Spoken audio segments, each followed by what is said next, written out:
Olá, pessoal. Bom dia. Estamos aqui novamente para conversar com vocês. A gente quer agradecer, né, por todo mundo que visualizou, que interagiu com a gente, que mandou um feedback. E hoje a gente veio falar sobre o tédio. A gente tem conversado um pouco desses assuntos que são um pouquinho incômodos, né? Mas que são tão necessários para a gente olhar para eles e trazer uma nova perspectiva e para que a gente possa trabalhar isso de uma forma melhor, né, Mazoquinha? É isso, né, Anoka? Bom, a gente tem tentado trazer, como a Ana falou, uma outra visão para aqueles assuntos, para aqueles sentimentos que a gente entende como negativos, né? A gente falou um pouquinho sobre isso no vídeo anterior e hoje a gente novamente vai por esse caminho, né? Quando a gente fala do tédio, Ana, imediatamente a gente pensa naquela coisa boring, assim, tipo, ai, tédio, ai, não tenho nada para fazer, né?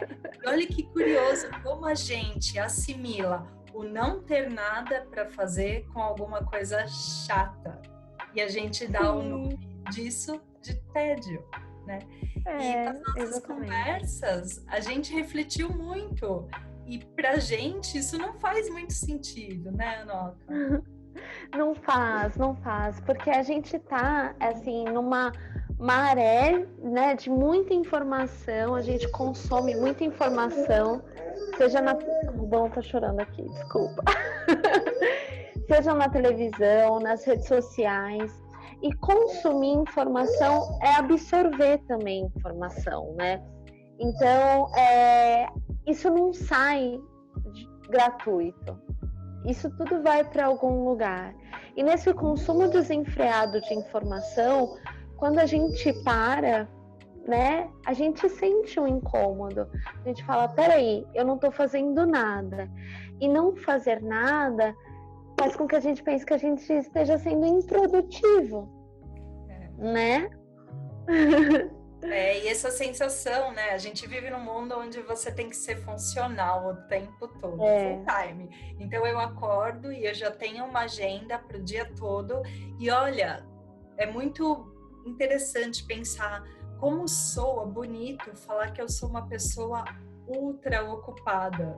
Aí a minha agenda é cheia, não tenho tempo para nada. As pessoas hoje em dia, elas valorizam demais isso. Então, se você é uma pessoa que você não tem a agenda cheia, se você tem momentos, né, de ócio, momentos onde você não tem obrigação de fazer nada, é como se a gente questionasse se isso está correto, porque a gente está completamente desacostumado. Eu falo até por uma experiência própria minha. Antes da pandemia, eu tinha um ritmo muito corrido. Então, eu estava sempre em reuniões, viajando para cima e para baixo, de segunda a sexta, e final de semana ainda tinha que pôr um monte de coisa em ordem. E quando chegou a pandemia, nos primeiros 2 meses, assim, foi um choque. Eu fiquei muito mal, eu me sentia mal porque eu não estava mais naquele ritmo. Então, na minha cabeça, alguma coisa tinha sido desconstruída de uma forma negativa. Eu estava com a sensação de ser inútil. E foi um processo perceber que eu podia usar aquilo que eu estava achando que era um tédio, ou que eu estava sentindo que era um tédio, usar aquilo como uma coisa positiva. Onde, a partir daquele momento, eu tinha tempo para pensar em outras coisas, para sair, né, daquele quadrado que eu estava vivendo intensamente. Então, Anoka, é legal a gente fazer uma releitura desse sentimento de ócio, que na verdade a gente transmuta ou a gente interpreta como um tédio, como uma coisa chata, desconfortável. Exatamente. E a gente conversou sobre isso, né? E quando a gente para, né? Quando a gente silencia, né? O que aparece, né? Então aparecem os questionamentos, né? A gente fica se sente um pouco mais vulnerável. Por quê? Porque a gente está em contato com o nosso interno, né? né?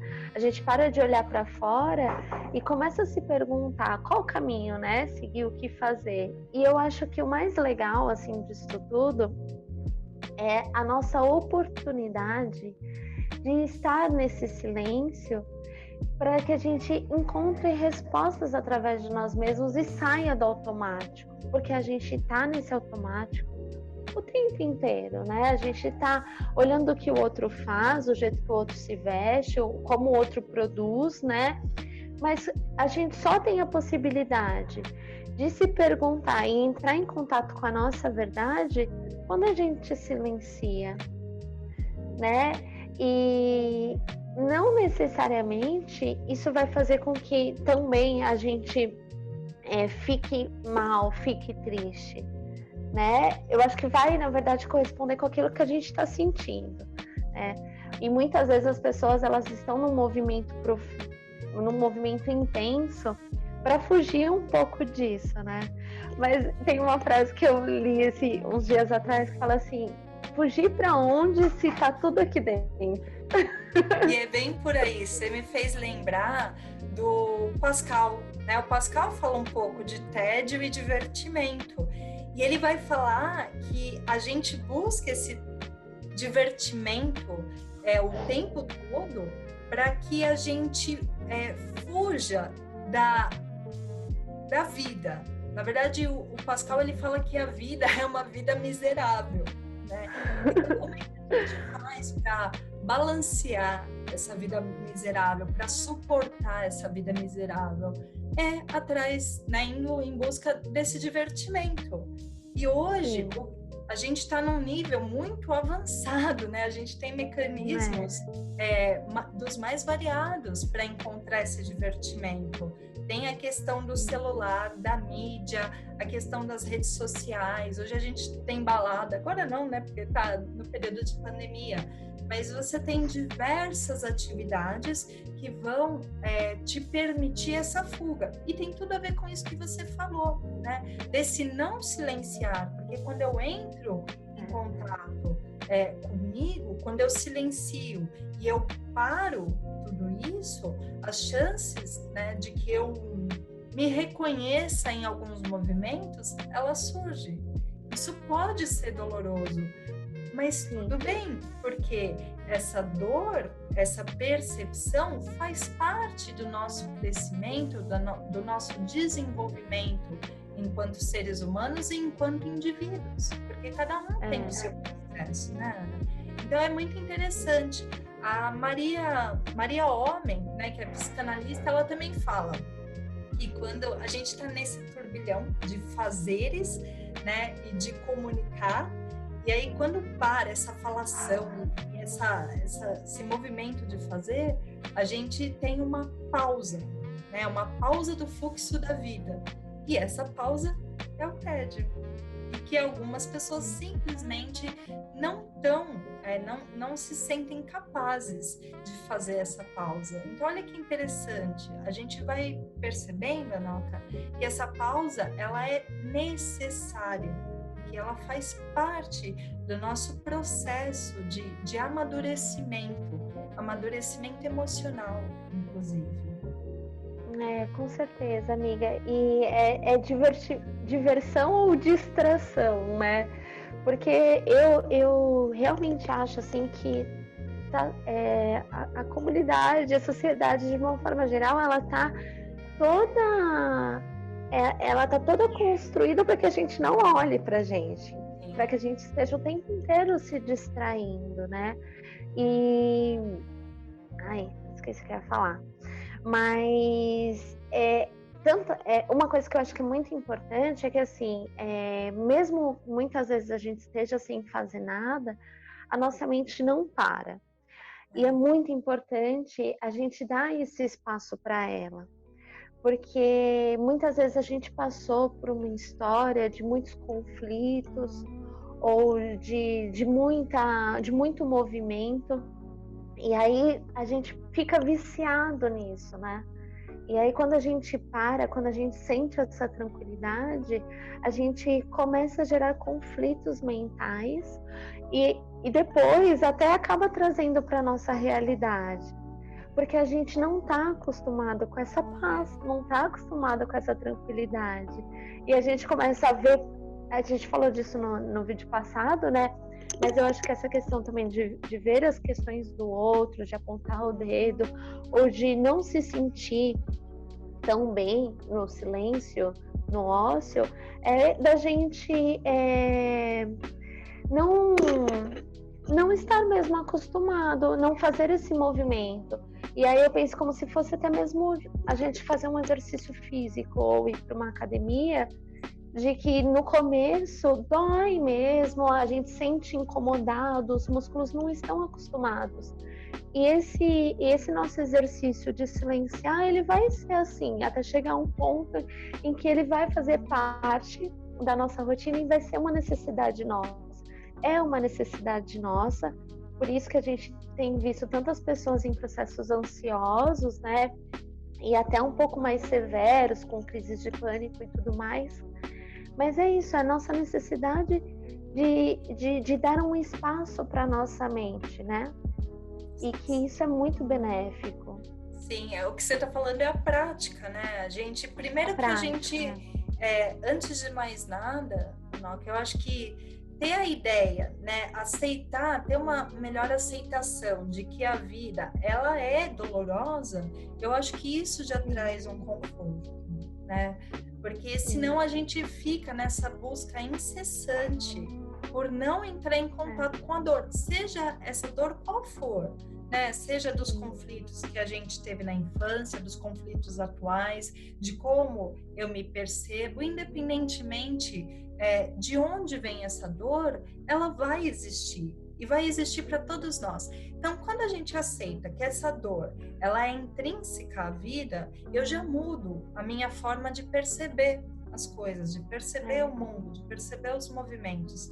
E quando você fala de praticar o silêncio, é exatamente isso. A gente está dando uma oportunidade, né? Diante dessa aceitação da dor, eu estou dando uma oportunidade de trabalhar isso de uma outra forma, ao invés de só ficar evitando o contato. Como você falou, a gente não está familiarizado, né, com esse silêncio.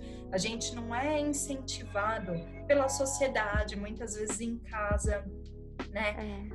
A gente não é incentivado a silenciar, a se recolher. Então, quando a gente faz esse recolhimento, e às vezes esse recolhimento ele é feito de uma forma forçosa, como, por exemplo, eu falei da questão da pandemia, onde eu tive que parar tudo, e falei, meu Deus, tem alguma coisa errada? Quando, na verdade, não tinha nada errado. Quando, na verdade, a partir dali, eu pude usufruir de coisas que eu nem imaginava. E muitas pessoas relataram esse processo, né, essa descoberta.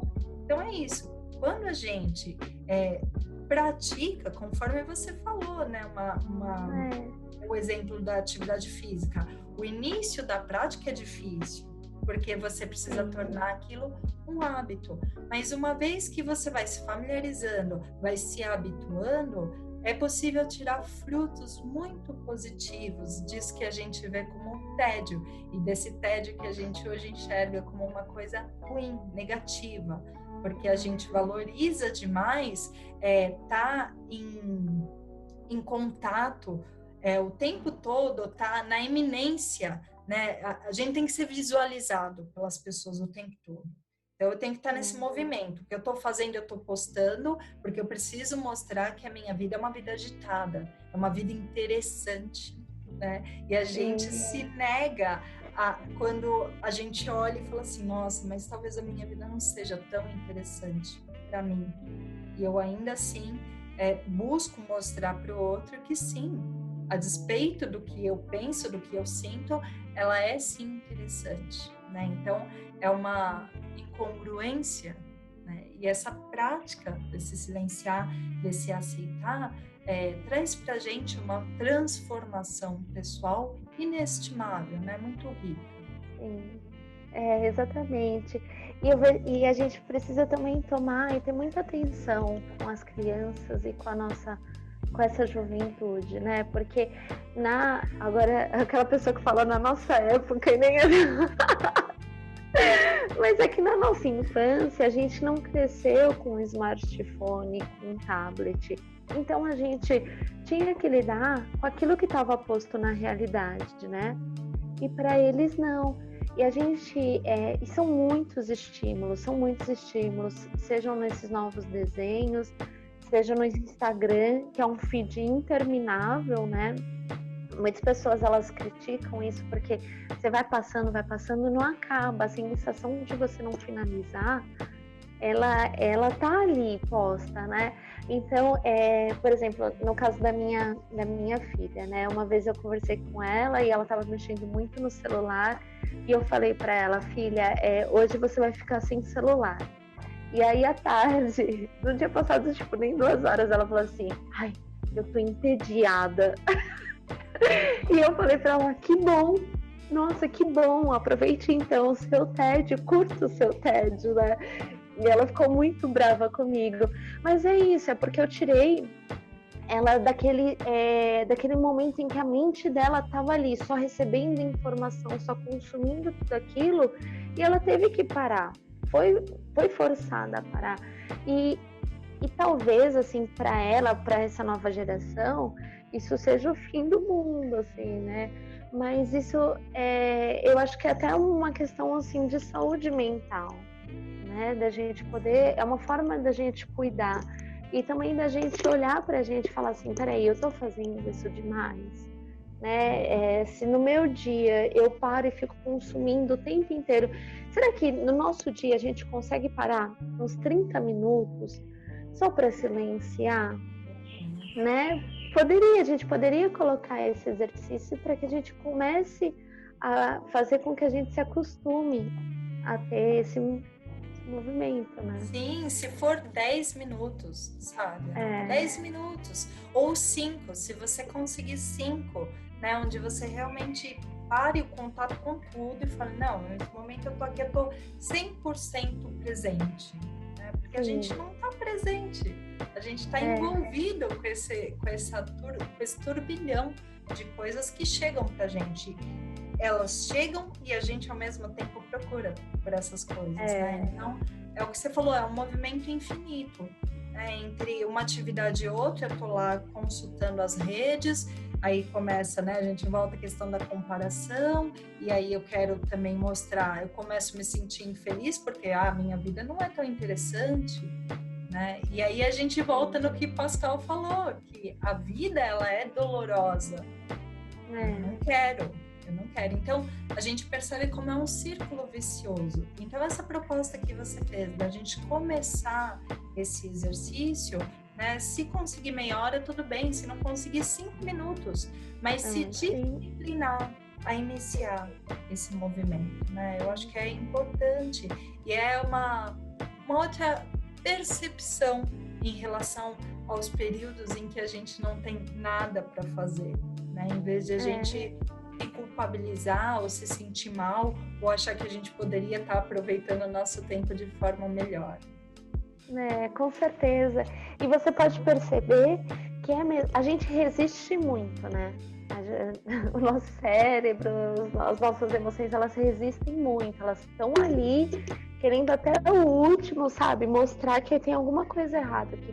No seu exemplo, assim, da quarentena, você viu, né? Você sentiu esse incômodo.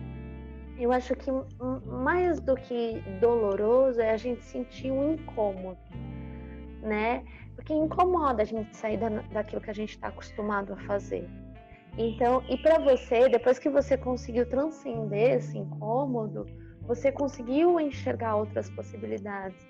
E foi o que aconteceu com a minha filha. Como ela se viu sem essa opção e viu que não tinha mais jeito de fazer, passou mais um período e quando eu voltei assim para ver o que ela estava fazendo, ela estava desenhando, ela estava pintando.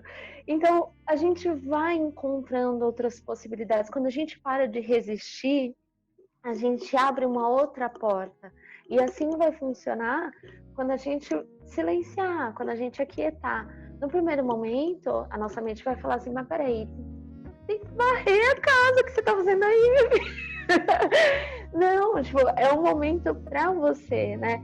E essa prática, deixou de ser também só uma prática espiritual, né? Não é mais uma coisa tão holística, enfim, porque você vê isso chegando, por exemplo, nas empresas, que tem muita gente falando do mindfulness, que na verdade o exercício de consciência plena. É você estar ali fazendo alguma coisa e com a atenção focada para aquilo, né? Não ficar mexendo numa outra coisa, seja para você se alimentar, para você comer, né?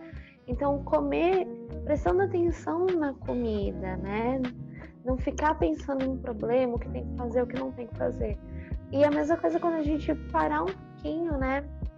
Outra coisa também é descansar, não é ficar na televisão, né? Porque sentar a bunda no sofá e ficar olhando para a televisão, a gente acha que a gente está descansando, mas a gente está ali absorvendo muitas e muitas imagens e muitas informações por minuto. Imagina para nossa mente. E né? que gera emoção, né? Na verdade, a gente esquece que tudo isso que a gente consome vai gerando emoções. E depois sentimentos, né? Porque a emoção é aquela reação do corpo. Às vezes acelera o coração, te dá uma falta de ar, te dá um espasmo, né? E depois vem o sentimento, né? Às vezes sentimento de impotência, de ansiedade, né? De raiva. Então tem tudo a ver com o que você falou. Às vezes a gente acha, vou parar aqui, vou fazer nada. Só que você não tá fazendo nada, né? Exatamente. E a gente compara muito assim os nossos bastidores com o palco alheio, né? Então a gente vai ali ver, seja numa novela ou seja no feed do Instagram, a gente vai ver a pessoa, poxa, ela tá num lugar paradisíaco e eu, sei lá, tô fazendo não sei o que aqui, sabe? E aí, quando a gente compara a nossa vida, aquilo que a gente está fazendo com o que o outro está fazendo, a gente fala, nossa, mas é só isso que eu tenho, né? E a gente não tem noção do que está passando na vida daquela pessoa. A gente não conhece aquela pessoa. Assim como a gente muitas vezes não tem noção da capacidade, da potencialidade que a gente tem de quando está em contato com esse vazio, com esse silêncio, né? De dar paz para nossa mente, porque paz é tudo, gente. Paz é tudo. Verdade, Noquinha. Olha, adorei o nosso bate-papo. Eu também. Né? Todas as vezes é assim um turbilhão de ideias, mas a nossa proposta aqui, né, só para relembrar, é compartilhar com vocês um pouco daquilo que a gente conversa, né? Isso aqui é a vida real acontecendo, por isso vocês notam até que não tem tanta arrumação, né? Não tem tanto efeito. Porque a ideia é compartilhar aquilo que a gente pensa, aquilo que a gente sente, não porque a gente acha que é importante, mas talvez para agregar, para ouvir também outras pessoas. Então, se vocês gostaram, deixem os comentários, deixem as sugestões, que a ideia é ir sempre melhorando. Eu deixo aqui o meu excelente dia para vocês, que essa conversa possa trazer alguma reflexão. E a gente se encontra num próximo momento aí oportuno com mais conversas desconfortáveis, né, Ana? Sim. Faz bem também. Oh, querida, obrigada. Agradeço também a todo mundo que está assistindo, que está acompanhando. É isso, comenta, deixa o seu like. A gente quer ouvir vocês, quer que vocês participem, porque isso também é muito enriquecedor para a gente. Na medida que a gente vai falando, a gente também aprende muito. E é isso, muito obrigada. Obrigada, gente. Um beijo e até a próxima. Tchau. Até, tchau.